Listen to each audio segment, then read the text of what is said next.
Very good morning, students. So, in the previous session, we have gone through the theory of slip gauge. So, as I told you, right, we can use slip gauge either to get the answer of unknown height, or we can find the, or we can set the height as per our requirement. And then we have started the topic related to angular measurement, in which we have seen first device, that was, first device was a bevel protector. So I am going to show you the calculation part for the slip gauge first. Suppose we have to set one height, so how we can set it, and then we will go for the next part of the angular measurement.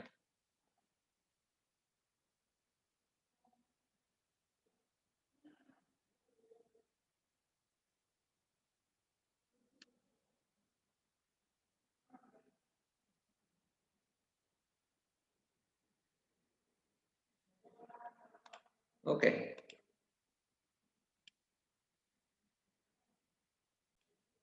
so here you can see we have to set one height that is visible on my screen. So the height is, suppose, 21.345. I want to set this height with the help of slip gauge, right? With the help of set of slip gauge. So how we can set it, right? So a complete calculation is shown here, that what slip gauge we have to use and how we can set the height. So you can see it, right? A complete calculation is explained here, right? Through which you can go. And if you have any doubt, you can ask.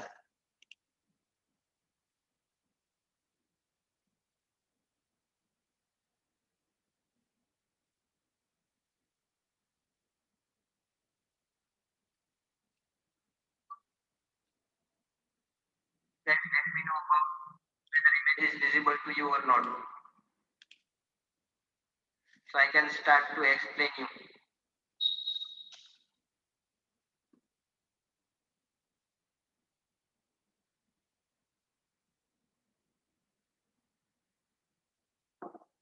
First I'll explain you, right, the procedure, and then we will move ahead, right? As I have shared the screen on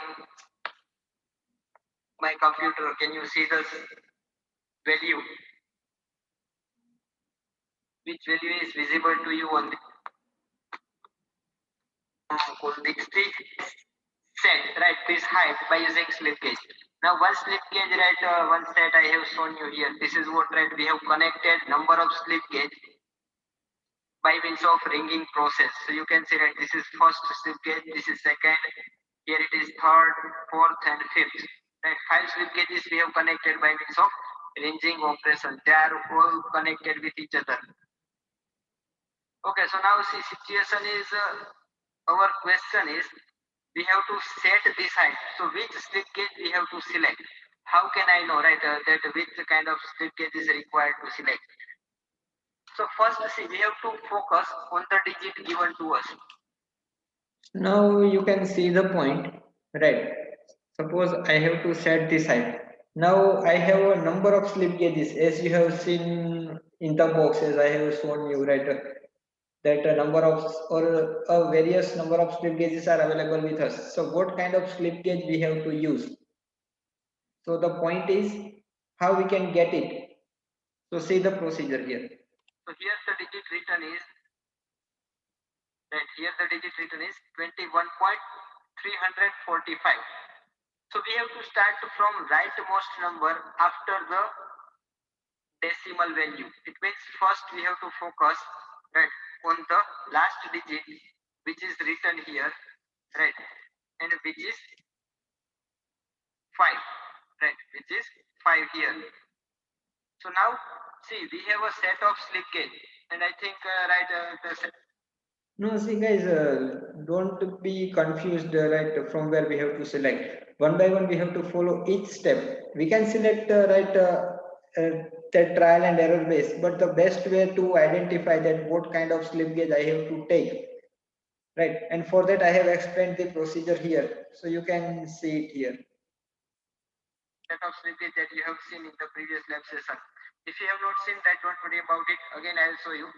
But we have a set of slip gauge with very high accuracy, having a result like 1.005, 1.006, right? So 0.001 micron accuracy size slip gauge is available with us, right? So see, set of slip gauge is available with us that you can use. So first, focus on the last digit and see the set of slip gauge, and out of that slip gauge, right, select a slip gauge which has a last means third digit as fifth, right? Select a slip gauge which is having a last digit is 5, right? It means third digit after decimal point should be 5. Okay, so now see guys, I am also going to show you another image, right, in which a set of slip gauge is available with us, so that right you can easily identify and you can get the idea. So first observe this set of slip gauge, right, and then we will see about the result. You can see right a various value of slip gauge is written here. Can you see this set of slip gauge? So here you can see the level of accuracy for the set of slip gauge. It is running from 1.001 mm, 1.002 mm, 1.003, 4. So you can see the level of accuracy. Right, and here the value of slip gauge is written like 1.001, 1.002, 1.003, 4, 5. So accuracy, as I told you, right, third digit of our value 21.345, right? So first we have to select one slip gauge having last digit as means last means third digit value should be 0.5, right? Means 5 is there. So which slip gauge we have to select? So right, as we move here, right, you can see here third digit is 1, 2, right? Likewise here in this slip gauge, a last digit means third digit after decimal point is 5. So we can select, right? See, the value 21.345 is written. We cannot select a random value, right? The value of a slip gauge that we can select should be from the set of slip gauge only, right? We cannot select a random value. So now see, this is what important point, right? Suppose I want to set a height of 21.345. So question is, can we select the value of like 45 at last two digit, then zero point 0.3 as a second last, and 20 mm, 21 mm value directly? So it is not possible. We have a fixed standard value of slip gauge according to a various standard, right? So our point is we have to see what standard slip gauges are available with us and out of which we have to select, and that's why we have to see the possibility, and for that particular part we have to start from last digit, means after decimal point from the rightmost last digit. Here we have a slip gauge available with a 0.005 value. So third digit first we have focus, which is 0.5. So we can select this slip gauge, right, for our calculation purpose, right? Then after this, right, once we finish the settlement of third digit, then we have to move on the second last digit, then first digit after decimal point, and likewise we have to shift, right? So first see, this is the set of slip gauge, right? Various kind of slip gauge is available. Final length of slip gauge that is available with us, right, is having a 100 mm length. So this is what you can see, right, a slip gauge having a length of 100 mm. So the set of slip gauge available with us having a right maximum length as 100 mm. Before that you can see it is 90, 80, 70, 60, 50, and a smaller value is 30, 20, 10, 9.5, 9, 8.5, 8, so and so on, right? So out of this all value we have to see the possibilities. Here it is 90, 80, right, 70, 60, 50, 40, and right before that 30, 20, 10, right, and below 10 it is 9.5, 9, 8.5, likewise, right. Higher accuracy, set of slip gauge is available. So this is what a set of slip gauge, out of which, right, the available slip gauge we have to select. So now we focus on the value that is available with us, and we will go for calculation purpose. So again, now focus on the reading, right?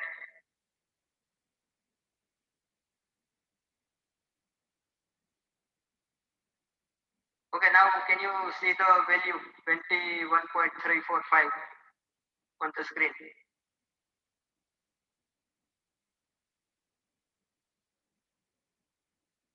Is this value visible? Okay, fine. Right. So now, as I told you, first we have to focus on the rightmost digit, which is 5. So for that we have selected the slip gauge. Right. So I am showing you the calculation here. So what happened actually? Right. Our first slip gauge is 21.345. Right.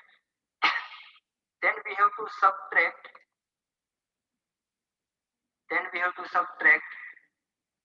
A slip gauge that we have selected was 1.005. So what should be the final result we get here? Right. So here we get the final result actually. Right. Once we subtract it. So what is our final result that remain here?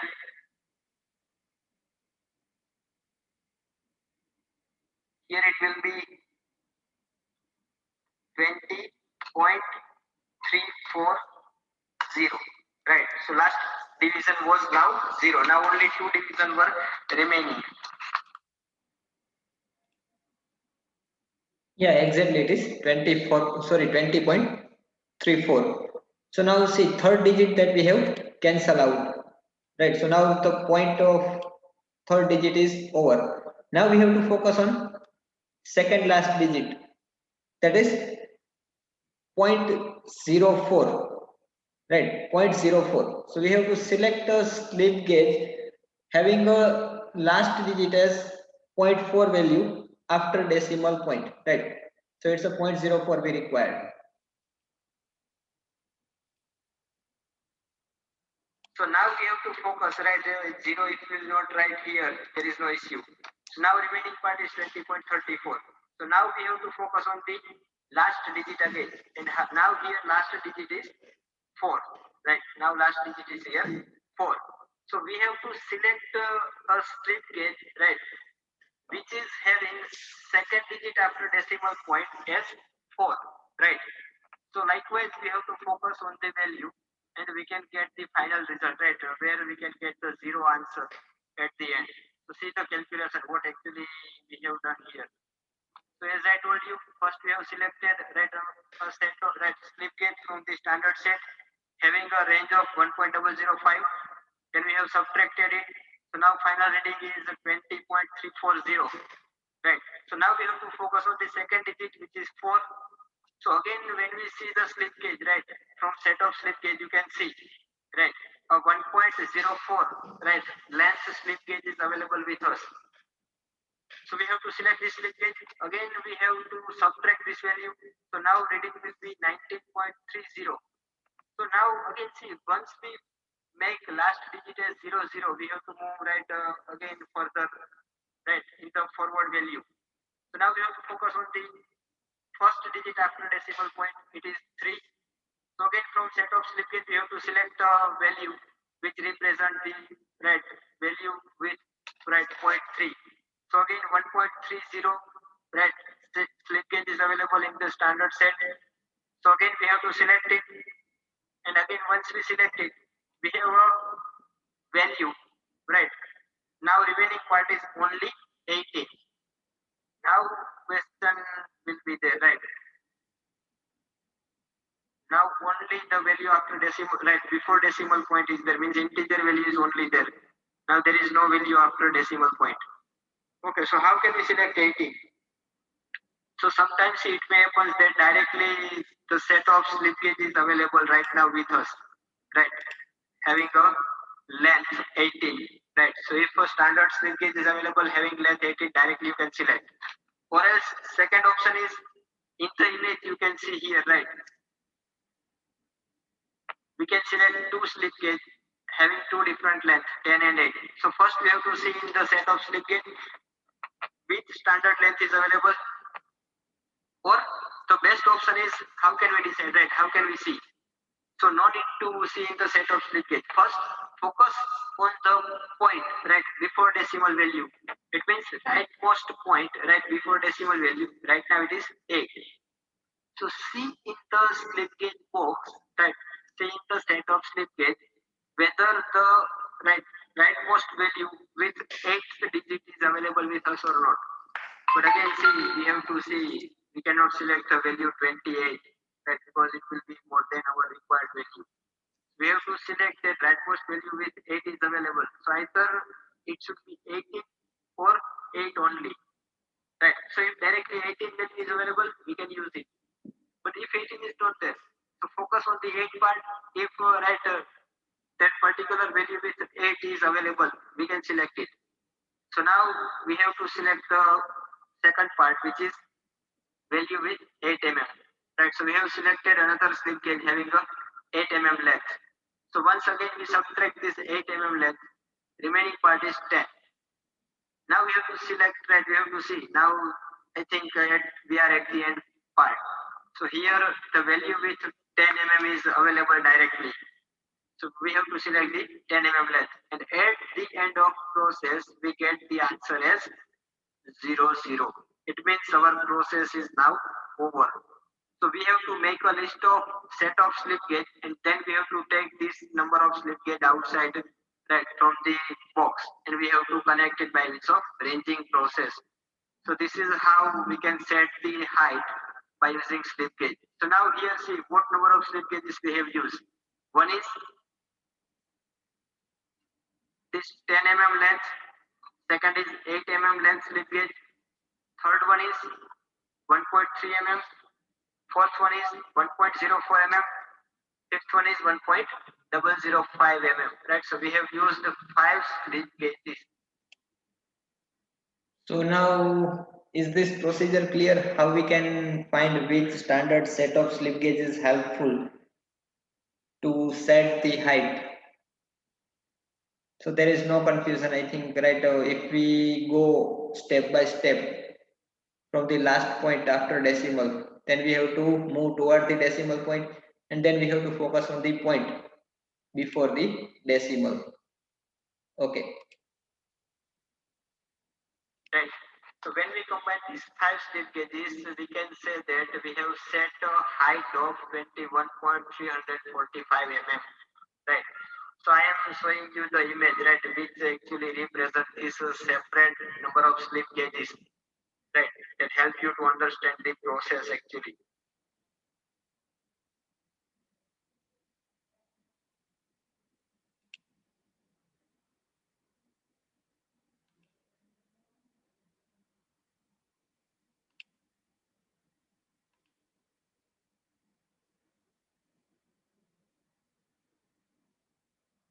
Okay, can you see now? So I'm just highlighting it, right, so that every slip gauge is visible to you clearly. First, you can see here, right, our first slip gauge we have selected is 1.005 mm. So you can see, right, this is actually a slip gauge with particular value, right? So first slip gauge we have selected is 1.005. Second is we have selected 1.04 length. So again, see, we have not selected this value randomly, right? As this is the standard set of slip gauge available, right, with us that we have selected. Then third slip gauge we have selected is of 1.30 length. So you can see, right, third slip gauge is 1.30 length. Fourth we have selected is of 8 mm length slip gauge. So this is what, right, again fourth slip gauge, and last one but not least is 10 mm slip gauge. So this is what a list of all these slip gauges you can see. And once we connect these 5 slip gauge that you have seen in the previous figure here, right, we have connected 5 slip gauges by means of ranging process. So this is about, right, how can we set the height of slip gauge. If anyone tell you, right, that set this height, right, so you can set it.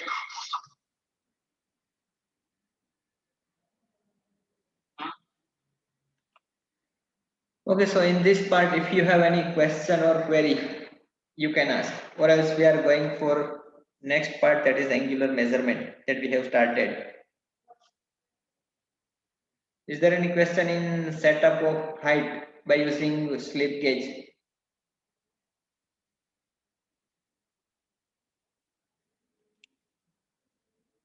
Okay, fine.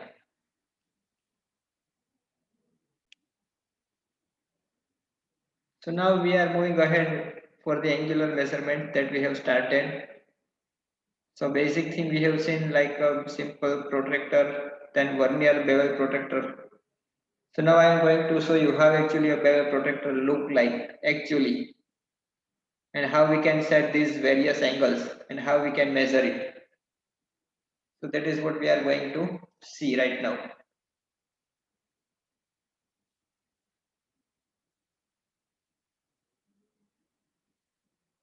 Okay, so I am going to share my screen where I will show you this thing.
Okay, am I audible clearly?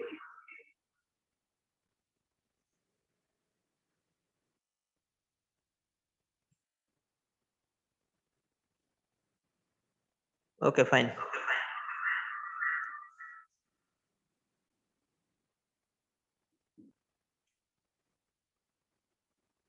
Okay, so this is how a sine bar look like. So it's a bevel protector.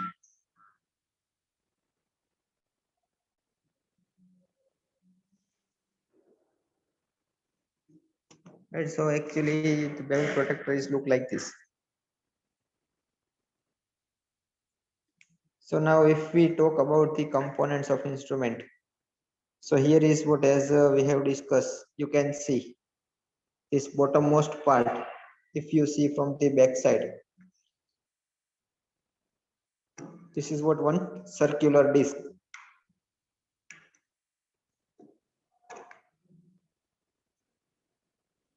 So on this circular disc, it is mentioned that a main scale.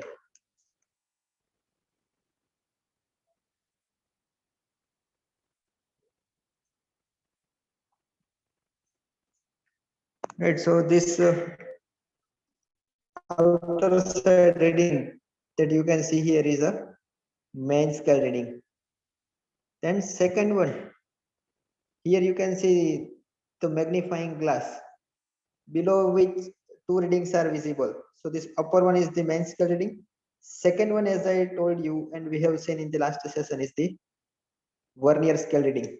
So again, if you focus on the vernier scale part, you can see here in vernier, in the center there is a 0, and after 0 up to 60 digit readings are written on the left side, and 60 digit readings is written on the right side. Right. So first here, the unit of the division written on the main scale. So the distance, it means angular distance or angle having a unit on the main scale in terms of degree. Whereas the unit for this vernier scale is in terms of minute. It means 0 to 60 minute is equal to 1 degree. So we can say that maximum 1 degree we can measure from this vernier scale. So now as our question was, what is the least count of this bevel protector? So point is, as you can see here, from 0 to 60, either on left side or on the right side. So if we consider from 0 to 60, there are 12 division. So what is the distance traveled by one division when it's shifted?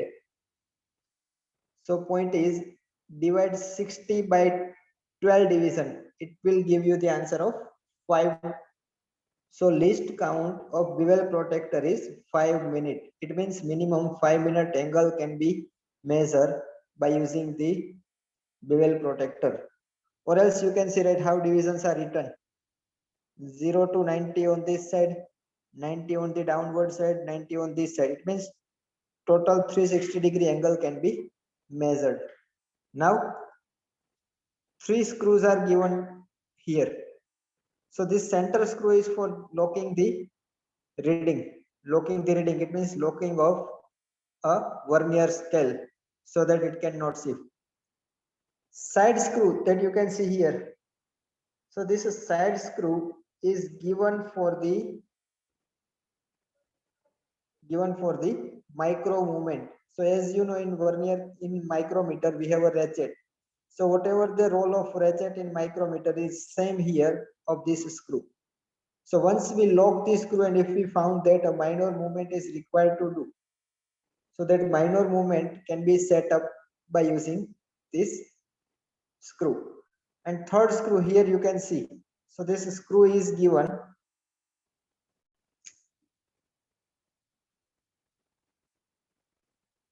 So here you can see, right, this third screw is given for locking the movement of this blade part. So here you can see, right, the blade can be traveled once we free this screw. So here you can see I am just releasing or losing this screw. Second thing, all these screws should also be in loose condition. Okay. So now you can see the blade can shifted, right, and main scale can also be shifted. And this is what a base plate, right? With respect to this plate, we have to measure the angle. Now here you can see I have one component for which I want to measure the angle. So here you can see this is what a component. So with respect to this bottom line, right, with respect to this bottom line, I have to measure the angle of this line. It means this angle is required to measure. How we can measure it?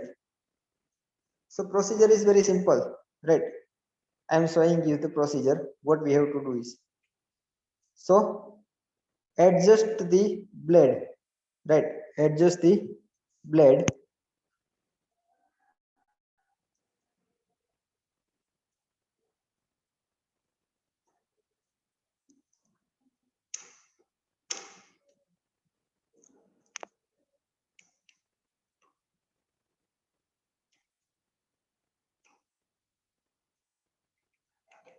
Okay. So now what I have to do is, this bottom surface of the component is exactly required to hold on the base plate surface. So here you can see I have keep a perfect contact of surface. Now we have to set this blade part. We have to set this blade exactly right as it made the contact with this surface. So what should we have to do is, so see, we have to keep in mind there should be no contact release, right, either of any side. So here you can see at the bottom part, right, perfect contact is there, and on the upside also, right, there will be a perfect contact between surface. It means no space is available. Then what we have to do is, we have to lock all the screw. So first we have to lock the blade.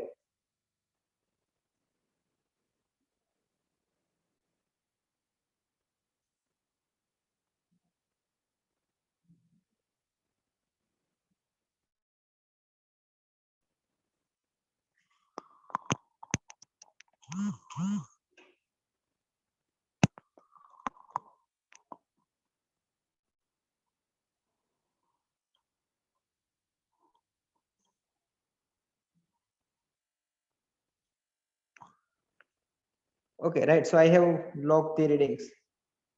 So now point is take the object out and now see how we have shifted. So you can see from this base plate, this blade is moved in the anti-clockwise direction. That blade is shifted in anti-clockwise direction. So what we have to do is we have to see reading right from this 0 to this left side because we are shifted in this anti-clockwise direction.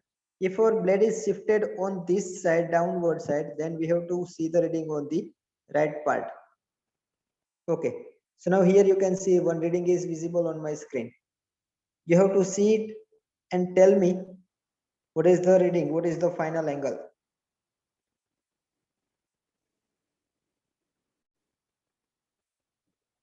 Is angle visible properly?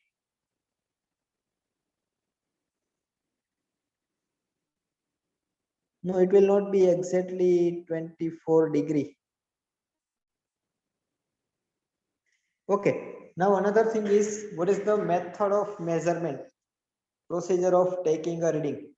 So here you can see, right, first I am writing total reading is equal to, as you know, first reading on main scale plus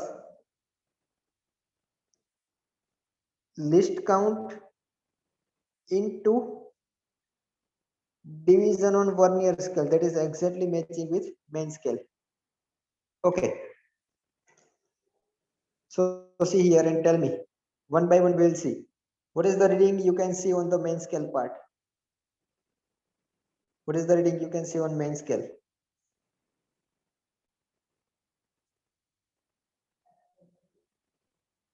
What it is visible? See, on main scale there is no 0.5 value, right? It is 0, 1, 2, 3, 4 and so on. So what is the reading on main scale?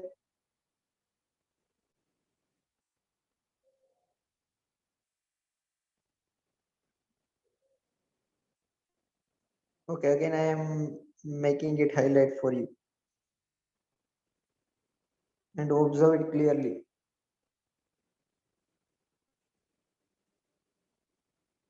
See it carefully. The 0 of vernier scale is before 24th division. It means it is 23. So main scale reading is 23 plus our list count is 5 minutes into, now we have to see which division of vernier scale is exactly matching. But here you can see now there is a confusion. We have two side reading, one is on 0 to left side and 0 to right side, so which we have to focus. So here we have to see this left side reading from 0 to 60 because our blade is shifted in anti-clockwise direction. Okay, so now from this 0 to this 60, tell me which division is exactly matching.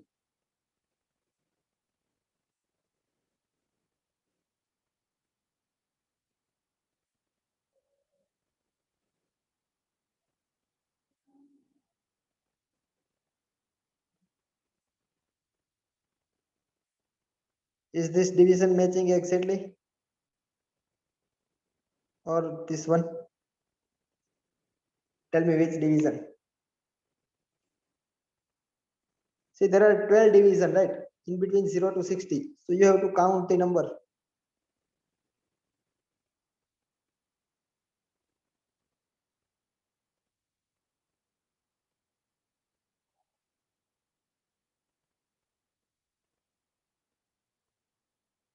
It's a eighth division, right? It's the eighth division.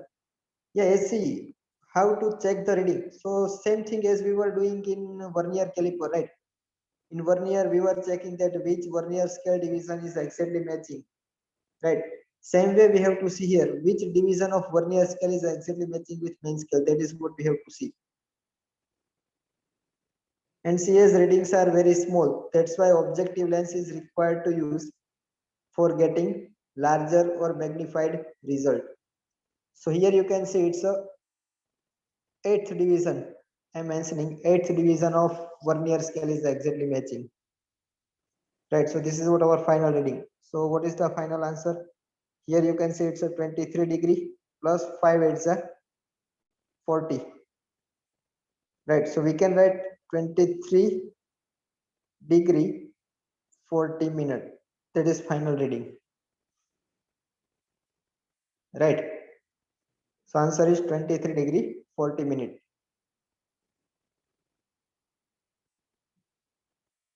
Okay.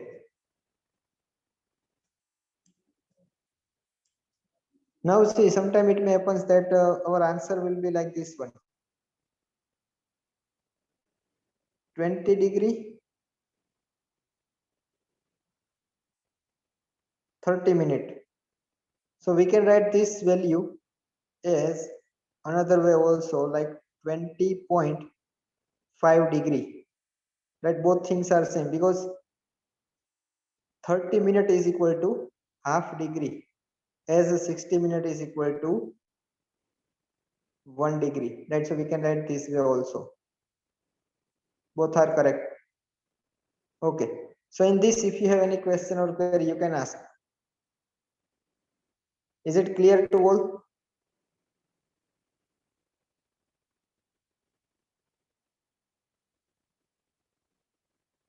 Is it clear? Okay, fine. Okay, so this was the measurement by using vernier bevel protector, right?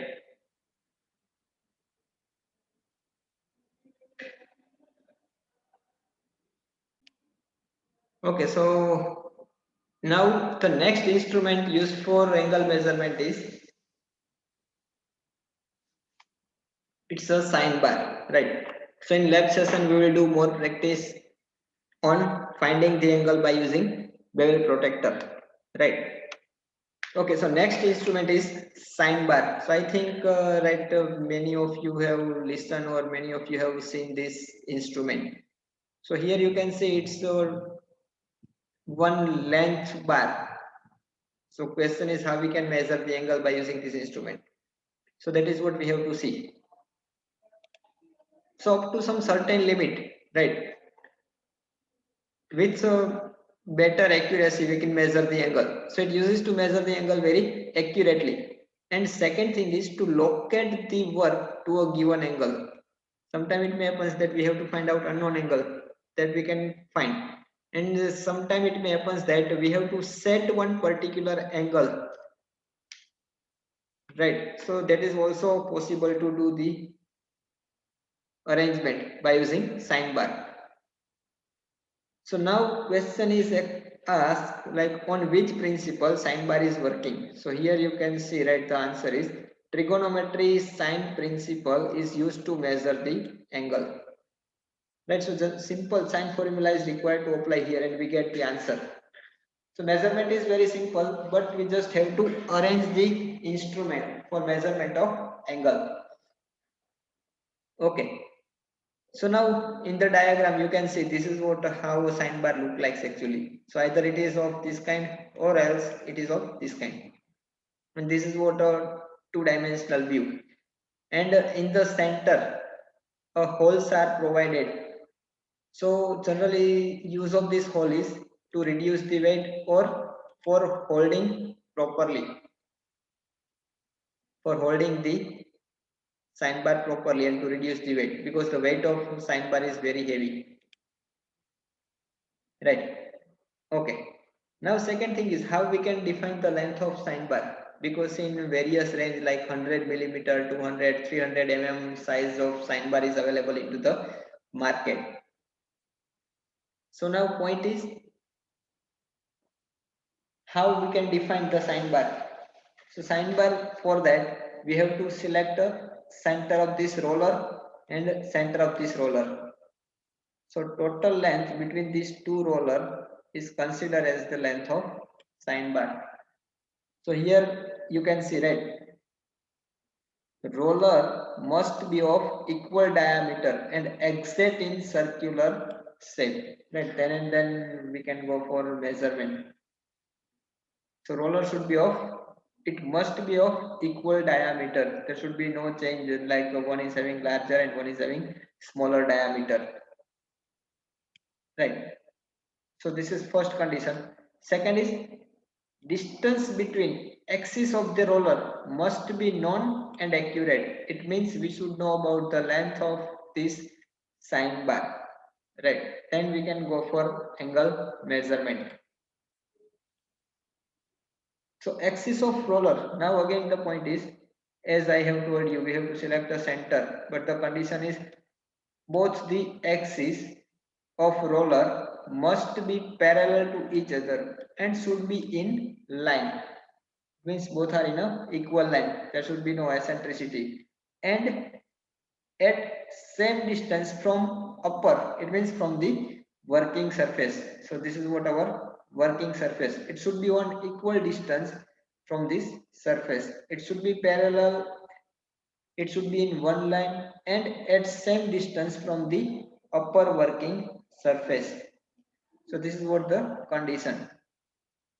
Here you can see now, upper surface of bar must be flat and parallel to lower surface. Upper surface of bar must be flat and parallel. It means there should be no roughness, no scratches, nothing should be available on this surface. It should be exactly flat and parallel to lower surface, right?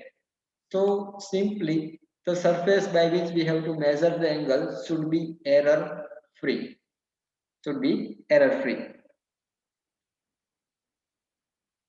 So now here you can see the measurement of angle, but basically there are two cases, right? Basically there are two cases.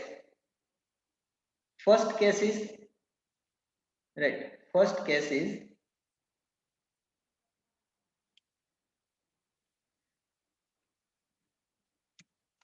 when component is of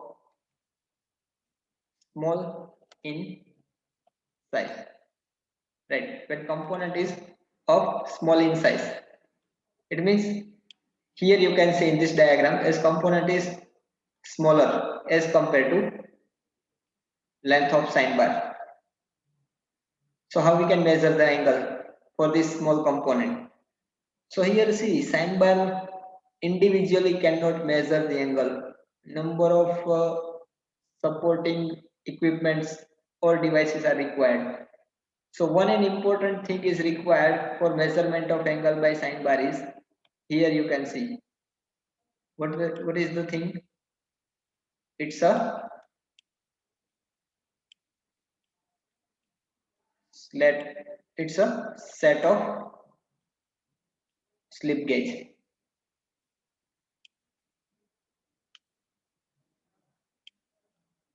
It's a set of slip gauge, right? So one thing is slip gauge is required, and the second thing is dial indicator is also required, right? Because to set the height, to make the workpiece parallel, it can be checked by using dial indicator. So in using the sine bar for measuring the angle, the job is placed on the bar and one end of bar raises slowly till the top surface of job becomes horizontal as shown by the dial gauge. Okay, so now the point is, what is actually the situation? So initially what we have to do? We have to put a sine bar on a flat surface table. It means that the surface on which we have put the sine bar is error free, right? It should be error free.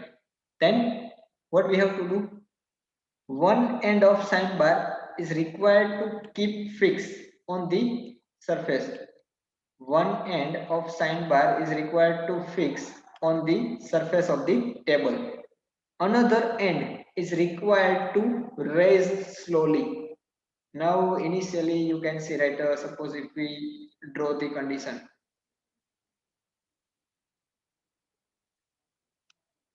Okay, so I will show you so that you will get idea. Suppose this is what a flat surface on which a sine bar is available in this form, and at the downside one end two rollers are available. Now point is, the object for which we want to measure the angle should be available here. Now what we have to do, one end, it means this side is required to fix on the table, second side is required to take upside, it means it is required to raise. So now sine bar comes in this particular position, right? So what happened, as component is also hold on the surface of sine bar, so what happened, so up to certain limit, as we increase the height of sine bar, as we increase the height of sine bar, what happened,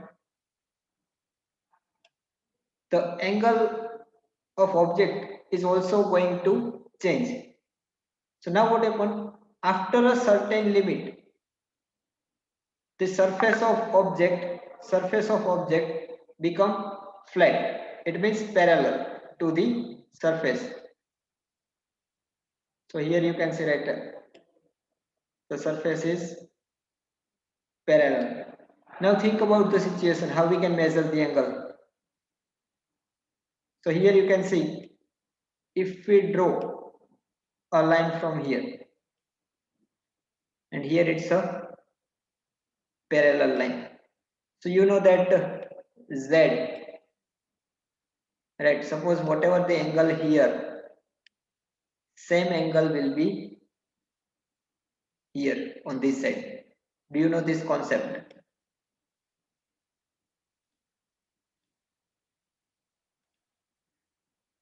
So whatever the angle here, same thing is also applicable for this surface.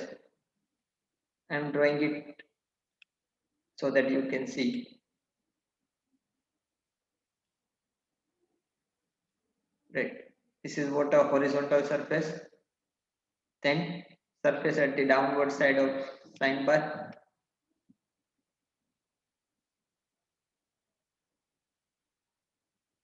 and the parallel surface of the object is intersecting here. So angle at this point and angle at this point are equal. So now how we can measure the angle of the object?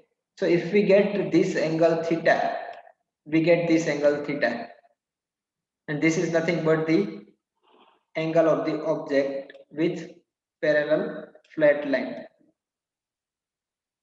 right? Okay, so what we have to do is, here I am going to draw a triangle. So here you can see which triangle we are considering. So this bottom triangle we have to consider, and from this one. Okay, so now what is the point, as I am drawing the triangle here?